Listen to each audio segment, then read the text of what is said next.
Plus de 600 commentaires, c'est ce que j'ai reçu sur ma petite chaîne YouTube d'investissement en bourse en Belgique. Des gens qui me demandent, tiens, quel courtier s'occupe des taxes en Belgique? Ça a l'air super compliqué tout ce que tu nous racontes.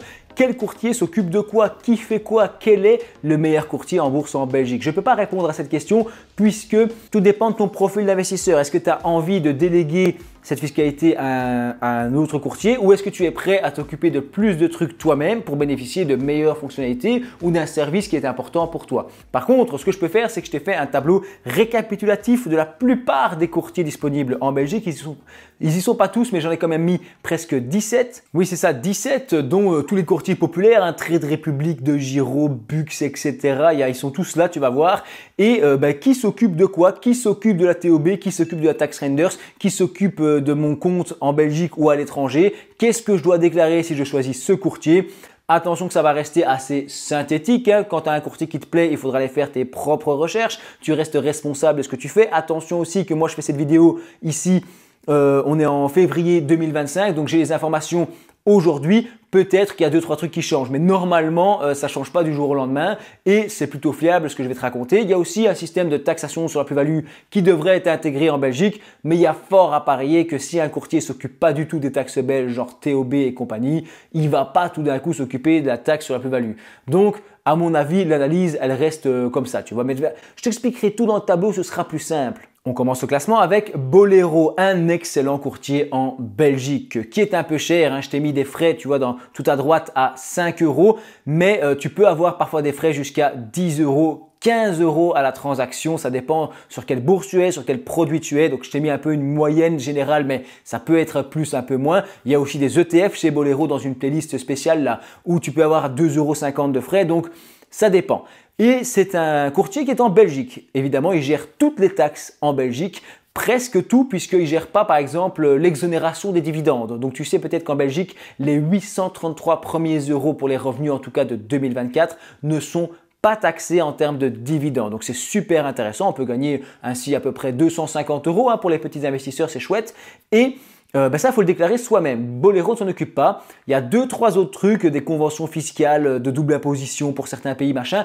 Quand tu rentres un peu dans des trucs complexes, parfois ils ne s'en occupent pas, mais ils répondent par mail et ils peuvent t'aider dans ces démarches. Donc c'est un courtier belge, c'est important.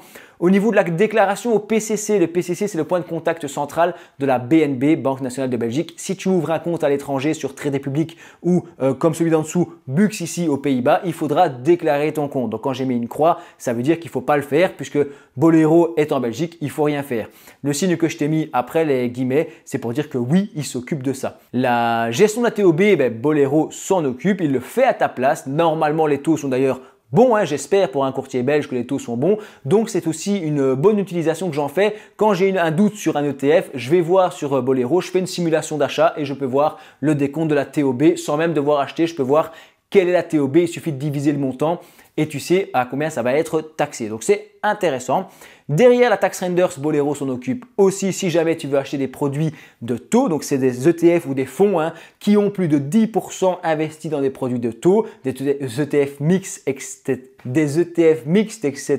Dans ces cas-là, en fait, tu vas avoir une taxation sur la plus-value pour la partie productive d'intérêt, c'est la tax renders qui est assez compliqué à gérer, à calculer. Si jamais ces genres de produits t'intéressent, un courtier comme Bolero va gérer ces taxes à ta place. Voilà, passons maintenant sur Bux. Je ne fais pas une présentation exhaustive de chaque courtier. Je donne l'idée générale, à toi après d'aller faire des recherches. J'ai l'intention de lancer une petite série et de faire une vidéo sur chaque courtier, vraiment plus complète. Dis-moi ce que tu en penses en commentaire. Mais ici, le but, c'est juste de voir qui s'occupe de quoi en gros, d'accord? C'est pas exhaustif. Bux, c'est un courtier aux Pays-Bas qui est pas mal en Belgique puisque non, il ne gère pas toutes les taxes et oui, il faut déclarer son compte à la PCC. Donc, tu as bien compris les signes.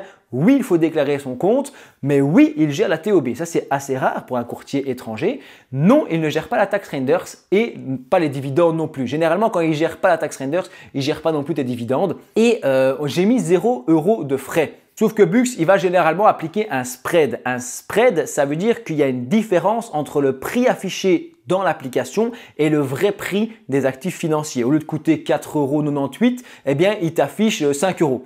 Et donc, toi, en payant un peu plus cher les actifs, ben, lui, il peut ainsi se prendre une petite marge et un pourcentage. Donc, il faut se renseigner là-dessus. Encore une fois, je n'ai pas fait les recherches pour chaque courtier. J'ai juste vu ça sur quelques forums comme quoi il y avait du spread sur Bux, mais des frais extrêmement faibles. J'ai mis 0 €, mais parfois c'est un peu plus.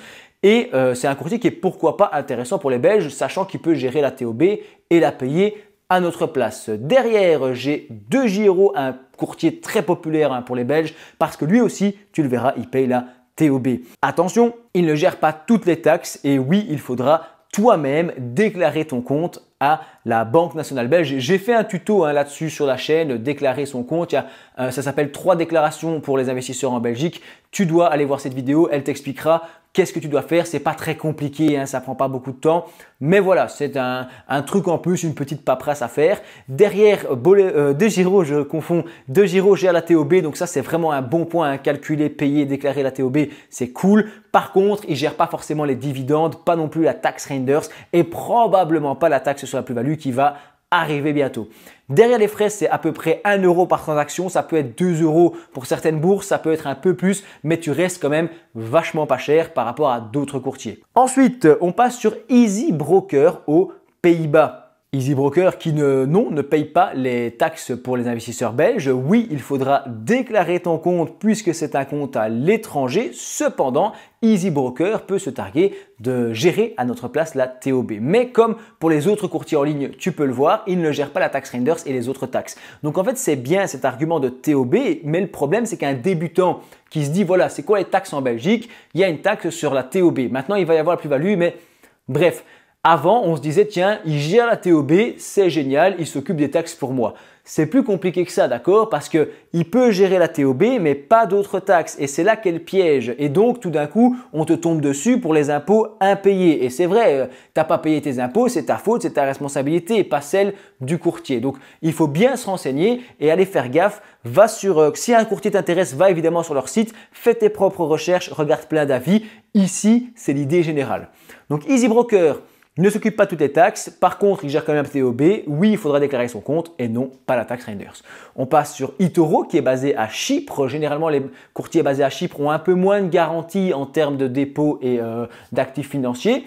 Mais il y a quelques belles choses qui sont possibles. Ce courtier-là ne s'occupe pas de toutes les taxes en Belgique. Il faudra bien entendu déclarer son compte puisque c'est un compte à l'étranger. Attention, il ne s'occupe pas de la TOB et il ne s'occupe pas non plus de la taxe Reinders ou de tes dividendes ou de quoi que ce soit. Il faudra le gérer toi-même.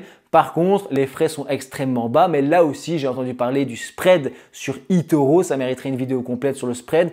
Et il y en a, ça, j'en suis quasi sûr. J'ai vu pas mal de retours là-dessus, donc il faut se renseigner. On passe sur ING Self Invest, l'application de ING, évidemment. Donc si on est client ING, c'est pas ridicule. C'est pas ma préférée en Belgique, mais voilà, faut pas se baser sur mon avis, évidemment, c'est personnel.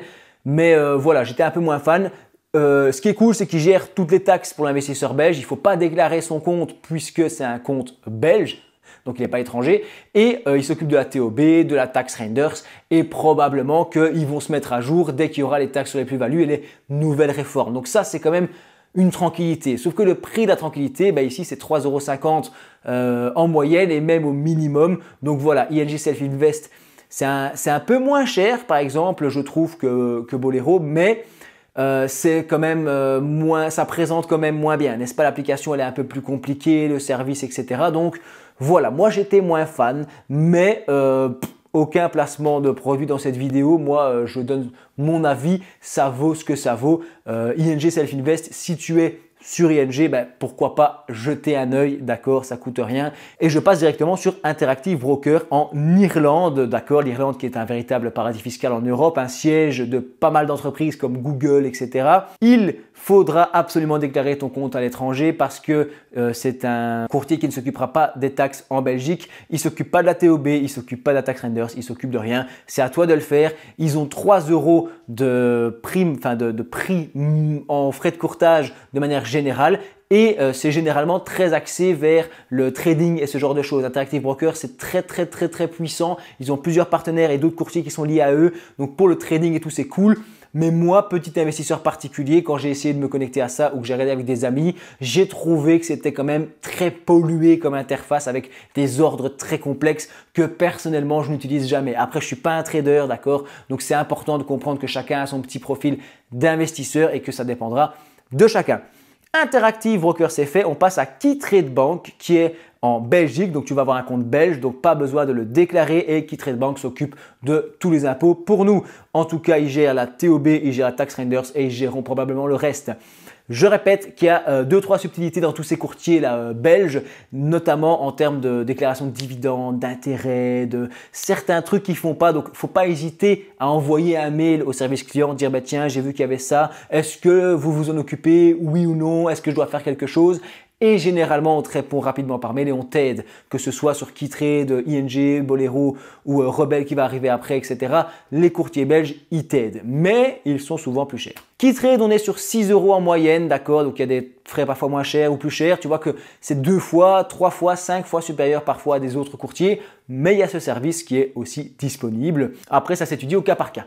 Lynx, j'en ai beaucoup entendu parler en commentaire, mais je n'avais pas trop testé avant. J'ai été voir un petit peu ce qui se passe. C'est un courtier qui vient des Pays-Bas. Il y en a beaucoup qui viennent des Pays-Bas.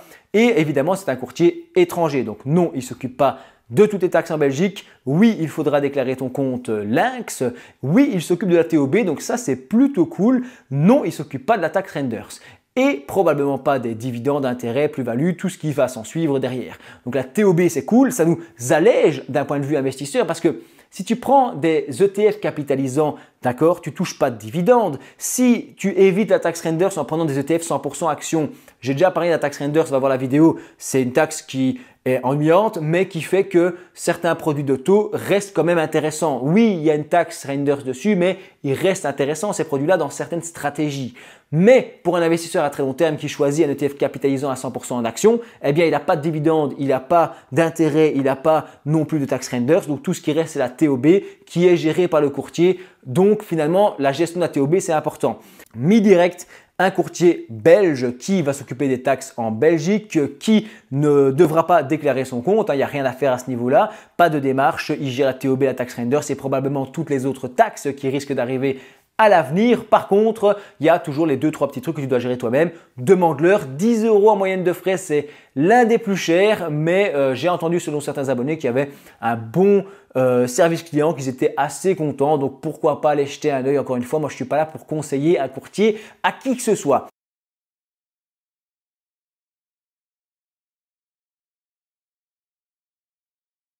Mexem qui est basé à Chypre, d'accord, géré par la CISEC. La CISEC, c'est l'organisme chypriote qui régule les marchés là-bas. Ils sont un peu plus flex, un peu plus tranquilles que la FSMA en Belgique, l'AMF en France ou encore la BaFin en Allemagne. Tout ça, ce sont des régulateurs et chaque régulateur de chaque pays va imposer des règles à son courtier, à ses plateformes et à tout ce qui se passe en bourse.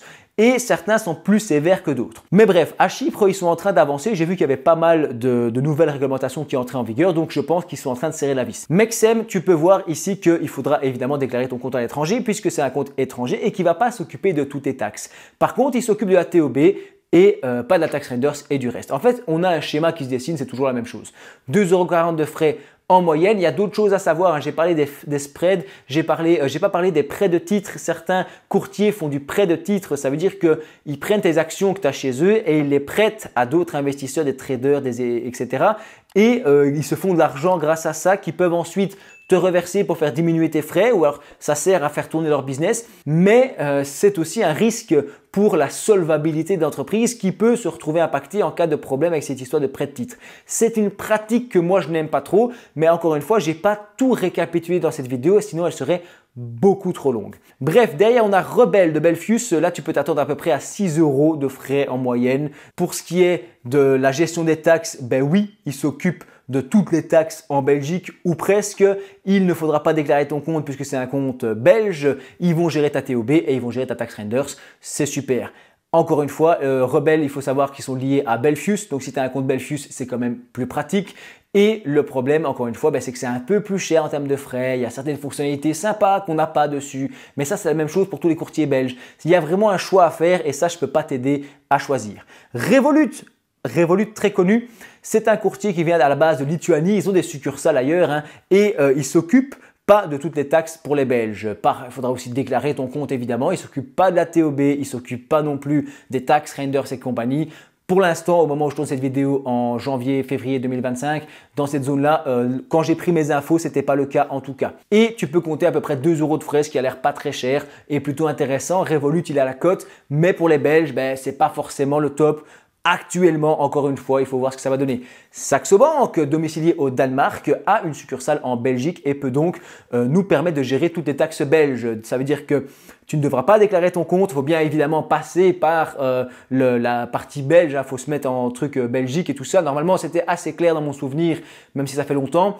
Et ils vont gérer toutes les taxes pour la Belgique. Donc ça, c'est plutôt cool. Et te demander 3 € en général en moyenne de frais. Faut prendre ça avec des pincettes. Hein, les moyennes que j'ai mis, ça dépend, ça change, ça évolue. Mais ça te donne une idée d'un courtier qui peut être à 1 € de frais ou un courtier qui peut être à 6, 8, 10 € de frais.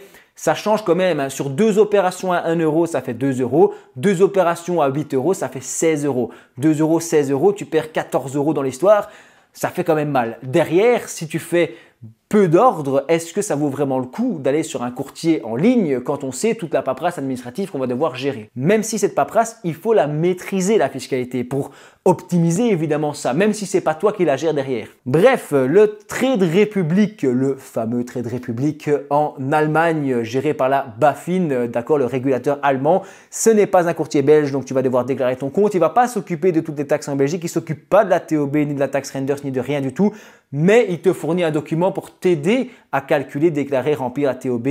Ça, j'ai fait un tuto dessus, n'hésite pas à aller le voir. Attention que Trade Republic a parlé de s'occuper plus tard de la TOB, pourquoi pas. Ça m'étonnerait qu'ils se lancent dans le calcul et la gestion de la taxe sur les plus-values plus tard. Peut-être qu'ils vont nous faire un système à la française où ils vont nous mettre un compte belge et donc mettre une succursale en Belgique et gérer tout ça via la Belgique. Alors là, ce serait vraiment plutôt cool, mais ce n'est pas le cas pour le moment. Et donc, sans IBAN belge et sans système belge et gestion des taxes belges, ça en fait, selon moi, un courtier un peu surcoté pour le moment puisque il n'offre pas grand chose de plus que les autres, à part peut-être cette fameuse carte noire qui est trop stylée et aussi les 1 € de frais, c'est quand même pas très cher. Enfin, je termine avec Trading 212 qui est basé en Allemagne, qui n'est donc pas un courtier belge. Il va pas s'occuper de toutes les taxes.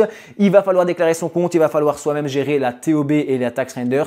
On dit qu'il y a 0 de frais, mais il y a évidemment du spread et des trucs à prendre en compte. C'est utile pour le trading. Si tu es un investisseur à long terme en ETF, c'est peut-être pas nécessaire.